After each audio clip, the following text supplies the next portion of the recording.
हज़रात,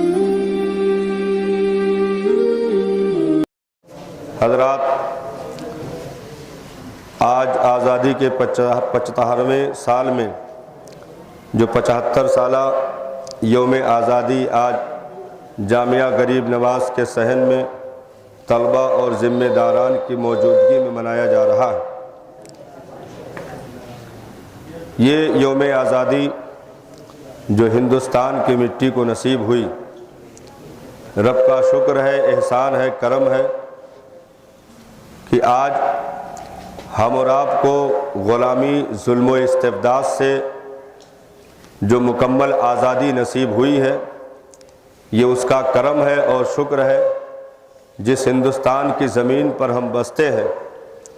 इसकी मिट्टियों के ज़र्रों में हमारे असलाफ़ की क़ुरबानियाँ पोशीदा हैं,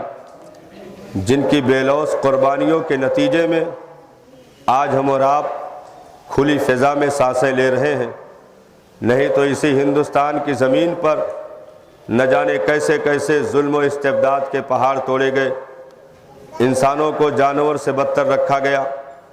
उनके दाने पानी पर पाबंदी आयद की गई, उनकी ज़िंदगियों को मुख्तसर किया गया, ग़ुलामी की जंजीरों में जकड़ करके उनकी ज़िंदगियों के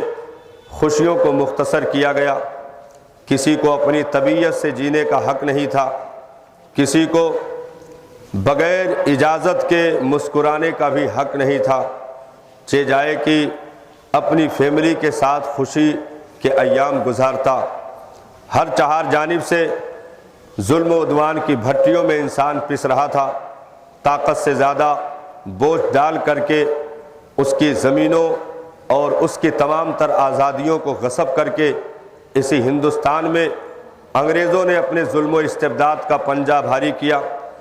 और इंसानों को जानवरों से बदतर ज़िंदगी गुजारने पर मजबूर कर दिया। लेकिन हिंदुस्तान की इन तमाम तर मिट्टियों में अपनी ज़िंदगी की सांसें लेने वाले आहिस्ता आहिस्ता अपने होश को बेदार किए, जिनमें मुकम्मल तरीके पर उलमाए हक़ का बड़ा अजीम कारनामा शामिल है, जिन्होंने अपने तालीमी बेदार मग़ज़ से लोगों को आहिस्ता आहिस्ता उठने और अपनी आवाज़ को बुलंद करने की तमाम तर हिम्मत दी, उनको क़ुव्वत व ताकत अता की। इसी हिंदुस्तान की ज़मीन पर हिंदू, मुस्लिम, सिख, ईसाई जितने भी यहाँ बसने वाले थे, आहिस्ता आहिस्ता अंदरूनी तहरीकें अंग्रेज़ों के ख़िलाफ़ चलाई गई और आहिस्ता आहिस्ता लोगों को मैसेज दे करके इकट्ठा बाजू से बाजू मिला करके अपनी क़ुव्वत व ताकत मजबूत करने का मैसेज हर एक को दिया गया। लोग इकट्ठा हुए और आहिस्ता आहिस्ता चंद अफराद भीड़ की शक्ल अख्तियार कर गए, जिसमें उन्हें क्या बहुत आसानी के साथ ये रास्ते तय हो गए? ना, बल्कि इन भट्टियों में उन्हें गुजारा गया। अंग्रेज़ों को जब खबर हुई तो उसमें सरकर्दा अफराद को गिरफ़्तार होना पड़ा, अंग्रेज़ों की चक्कियाँ पीसनी पड़ी, अंग्रेज़ों के जुल्म की भट्टियों में ऐसी ऐसी ग़ुयूर हस्तियों को पीसा गया जो वक्त के बड़े आलिम, फाजिल, मुहद्दिस हुआ करते थे। अल्लामा फ़ज़ल हक़ खैराबादी जैसी हस्ती, अल्लामा सैयद किफ़ायत अली काफ़ी जैसी हस्ती, अल्लामा मुफ्ती इनायत काकोरवी जैसी हस्ती, मुफ्ती सदरुद्दीन आजुर्दा जैसी हस्ती और बहुत सारी हस्तियाँ, तकरीबन 10,000 की तादाद में उलमाए ग़ुयूर ने अपनी तालीमी बेदारी के साथ लोगों को इकट्ठा किया और यकजहती का पैगाम दिया। आहिस्ता आहिस्ता वो आवाज़ हर एक के कानों में पहुँची और इसी हिंदुस्तान की ज़मीन पर यहाँ जो अपने असली वतन में रहने वाले थे, अंग्रेज़ों ने दूसरे मुल्क से आकर के इसी हिंदुस्तान की मिट्टी पर कब्ज़ा जमाया था और हमेशा रहने का ख्वाब देख रहे थे। आहिस्ता आहिस्ता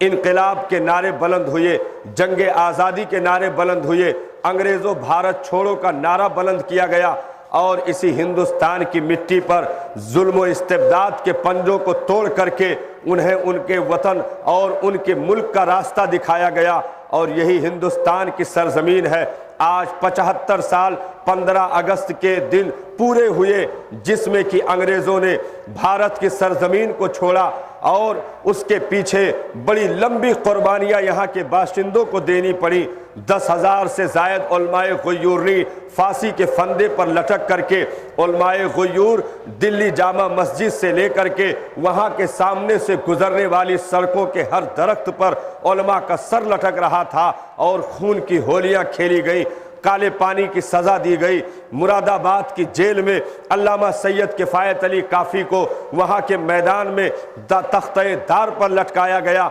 लेकिन वो मुस्कुराते हुए तख्ते दार को चूम करके हिंदुस्तान में बसने वाले वतन के बाशिंदों को हमेशा हमेश के लिए मैसेज दे करके गए, एक पैगाम दे करके गए, तुम कभी भी इस ज़मीन के हिफाजती जो है उमूर को तर्क ना करना, तुम कभी भी इस वतन की मोहब्बत को तर्क ना करना, क्योंकि वतन की मोहब्बत किसी शख्सियत की देन नहीं है, किसी जमाअत की देन नहीं है, बल्कि वतन की मोहब्बत, अपने वतन अजीज हिंदुस्तान की मोहब्बत, सरकार के मुकद्दस हदीस के तहत कि हुब्बुल वतनी मिनल ईमान, वतन की मोहब्बत ये तुम्हारे ईमान का हिस्सा है। जिसने वतन से गद्दारी की उसने ईमान से गद्दारी कर दी, अपने दीन से गद्दारी कर दी, अपनी शरीयत से गद्दारी कर दी, क्योंकि वतन की मोहब्बत हमारे लिए ईमान का हिस्सा है। इसीलिए कल भी हिंदुस्तान हमें जान से ज्यादा अजीज था, आज भी है और सुबह कयामत तक रहेगा,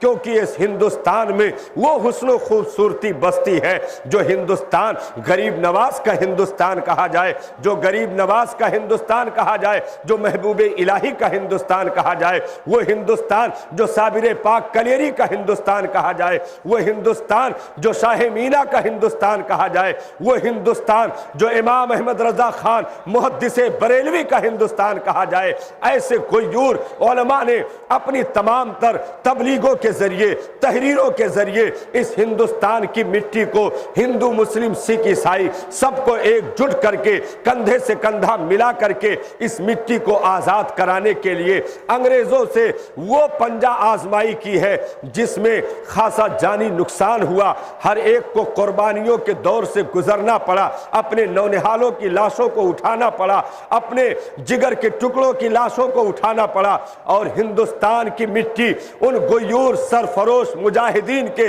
लहू के कतरात से सैराब की गई। तब जाकर के इस हिंदुस्तान की मिट्टी को अंग्रेजों के जुल्म इस्तबदाद के पंजे से आजादी मिली। अल्हम्दुलिल्लाह आज 75 साल हो गया वतन में बसने वाले, वतन में रहने वाले कल भी देश आजादी का नारा बुलंद कर रहे थे, आज भी बुलंद कर रहे हैं और कयामत तक हिंदुस्तान की मिट्टी से हिंदुस्तान की आजादी का नारा कौम मुस्लिम के जरिए दीगर अक़वाम जो यहाँ पर बसती है सबकी जबानों से इसके आजादी का नारा बुलंद होता रहेगा, क्योंकि कल भी ये जान से ज्यादा अजीज था, ये वतन आज भी अजीज है और हमेशा अजीज रहेगा, क्योंकि ये वतन हमारे बुजुर्गों का वतन रहा है, हमारे असलाफ का वतन रहा है और इस वतन में हमारे बाप हजरत आदम अला नबी अलैहिस्सलातु व तस्लीम ने जन्नत से तशरीफ लाने के बाद इस मिट्टी पर कदम रख के तमाम अपने औलादों को एक मैसेज दे दिया